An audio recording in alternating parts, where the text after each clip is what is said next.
வணக்கம். சுவையான கொத்துக்கறி வடை எப்படி செய்யலாங்கிறத பார்க்கலாம். பாருங்க, 1 கிலோ கறி தான் கொத்துக்கறி கொத்தி எடுத்துருக்கிறோம். இது கடையில் கேட்டோன்னா இந்த மாதிரி நல்லா கொத்தி கொடுப்பாங்க. இது வந்து கழுவுறது எப்படி தெரியுங்க, லைட்டாக கழுவி அப்படியே புளிஞ்சு நம்ம தண்ணி விடி வர வச்சுக்கணும். இது 1 கிலோ கறிக்கு என்னென்ன பொருட்கள் அளவு தேவைங்கிறத பார்க்கலாம். பாருங்க, 65 பச்சை மிளகாய், 2 ஸ்பூன் மிளகு, 1 ஸ்பூன் சீரகம், 20 கிராம்பு, 3 பெரிய பட்டை, 2 ஸ்பூன் சோம்பு, 1 ஸ்பூன் அரிசி, 3 கொத்து கருவேப்பிலை, இஞ்சி 100 கிராம், பூண்டு 100 கிராம், 1 கிலோ சின்ன வெங்காயம், பெரிய தேங்காயை 1 தேங்காய் இந்த மாதிரி சில்லு சில்லு அறுத்து வச்சிருக்கிறோம், 1/2 கிலோ பொட்டுக்கலை. இதெல்லாம் வந்து தேவையான பொருட்கள். இது வந்து நம்ம கிரைண்டரில் ஆட்டுறதுனால ஆட்டிக்கலாம், மிக்சியில் ஆட்டுறதுனால காட்டிக்கலாம். அந்த காலத்துல நம்ம அம்மா மாதிரி எல்லாம் என்ன பண்ணுவாங்க, ஆட்டுக்கல் ஆட்டுவாங்க. அந்த டேஸ்ட் செமையா இருக்கும். இதெல்லாம் நம்ம மிக்சியில தான் நம்ம ஆட்ட போறோம். இப்போ பாருங்க, இந்த பதத்துக்கு நம்ம அரைச்சுக்கிட்டா போதும். நான் ஒரு தப்பு பண்ணிட்டேன். உப்பு மஞ்சள் வந்து உங்களுக்கு அளவு நான் சொல்லாம விட்டுட்டேன். பாருங்க, அரைக்கிறதுக்கு முன்னாடி நான் காமிச்சிடுறேன். இந்த அளவு உப்பு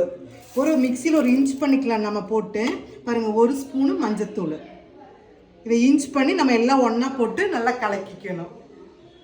பாருங்க, உப்பு மஞ்சத்தூள் எல்லாம் கறியெல்லாம் போட்டு நல்லா அரைச்சி எடுத்தாச்சு. இந்த பதத்தில் நம்ம குட்டி குட்டி உருண்டையாக நல்லா பிடிச்சிட்டு அப்புறம் வடை தட்டும் போது எண்ணெயில் வந்து பாருங்கள் இந்த மாதிரி வச்சு இப்படி டக்கு இப்படி அமுத்தி உருண்டை பிடிச்சி வச்சா ஈஸியாக இருக்கு. அதனால் முதல் உருண்டை பிடிச்சி எடுத்து வச்சுக்கலாம்.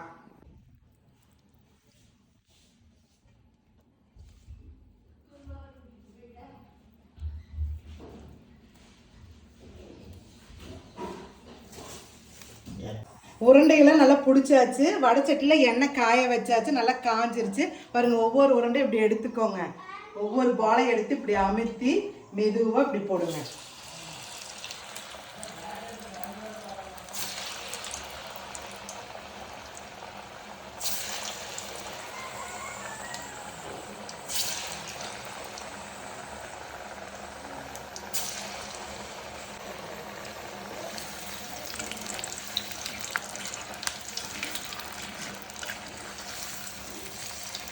சுவையான கறி வடை ரெடி ஆயிடுச்சு.